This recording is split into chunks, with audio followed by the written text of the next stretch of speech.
In the bottom right starting location with that insane SCV pull. I can't believe that works still. He is Acer Innovation.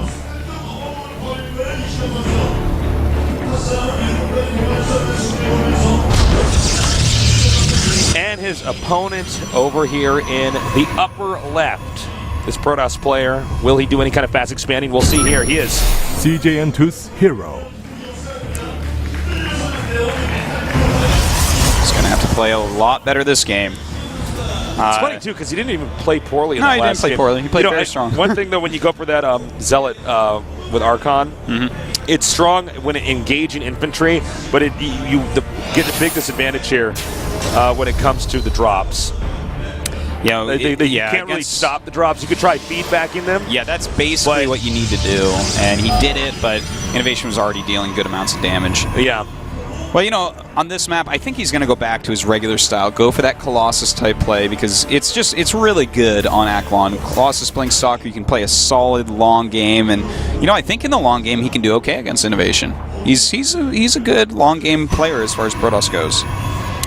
You know, Innovation is one of these guys that we actually, it's kind of like Flash or, you know, back when I think Nessie was much more dominant. We were going to talk about it, but it's like in these mythic proportions. Yeah. One time I saw a game where Innovation didn't spot that there was a third base for that long. And then killed him anyways. And proceeded to kill him anyways with an SCV pull while he was being stormed. And it was like, no! Yeah. These Paul Bunyan tales. He chopped down a tree with one swing of his axe and was like, no, impossible. That's basically exactly it.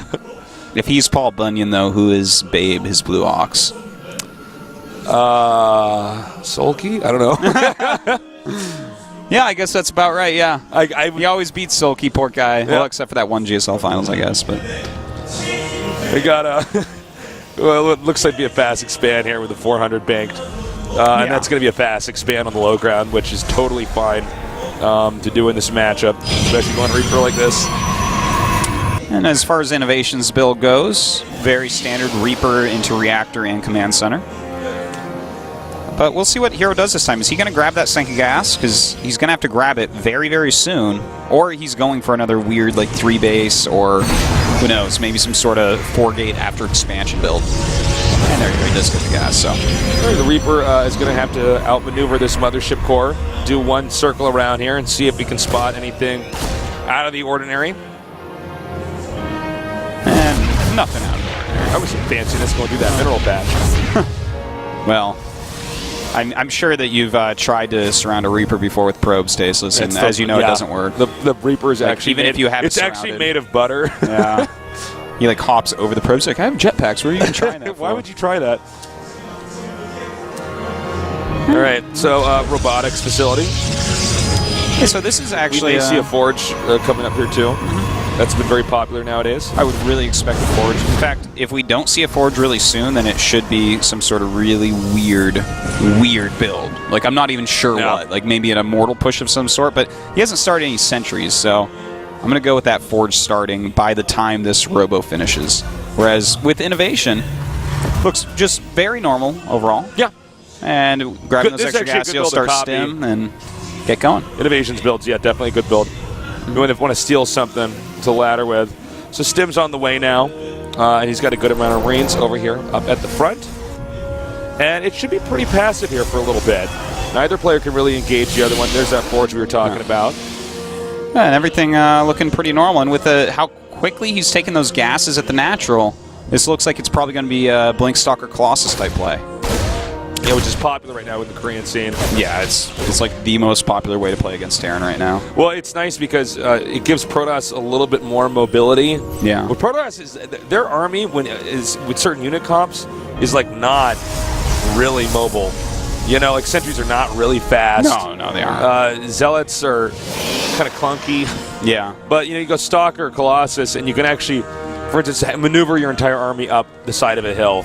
That's true, yeah. Or actually, if they're running away, you can blink on top of them and hit them, and the Colossus has the range. And you have it's really a sturdy army where it's like it's not too hard to micro. It's basically going to do a good job in any circumstance. Okay, so yeah, exactly.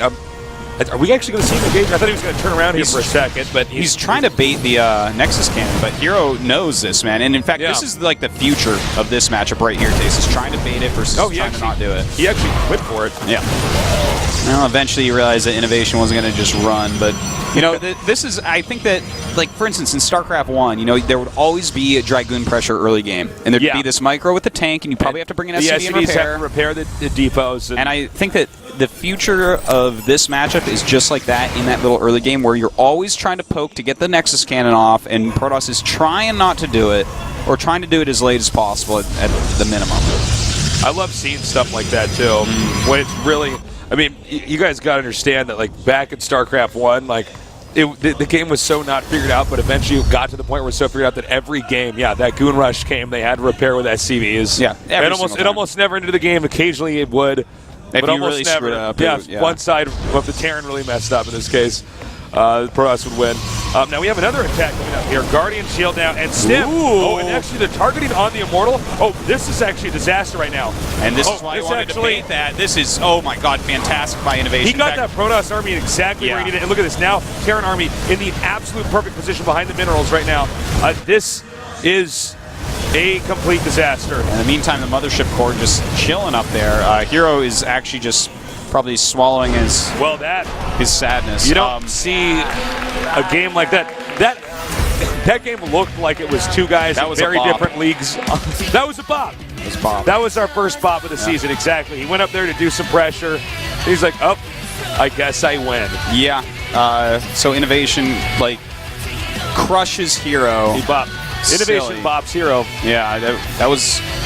I guess there's nothing else to say, but that was a bop. Right into the losers match. Well, didn't expect that to be so one-sided, I have to say. Yeah. Well, normally when we see the big, you can see the end of the game coming, or at least the climax coming, and then we can hype it. But that time, they got there, and then when the army engaged, you saw the Immortal was actually in a bad spot. Yeah. It was too far out. And it's obviously not a nimble unit, so he didn't have a lot of sentries. The thing is that overall Hero is a very greedy player in the early game of PvT, and he didn't even have his Mothership Core there. So it was a good attack by Innovation. There's not really too much to say about it. Well, I guess we're just going to have to go to our next match. We'll be back after this short break. Stay tuned.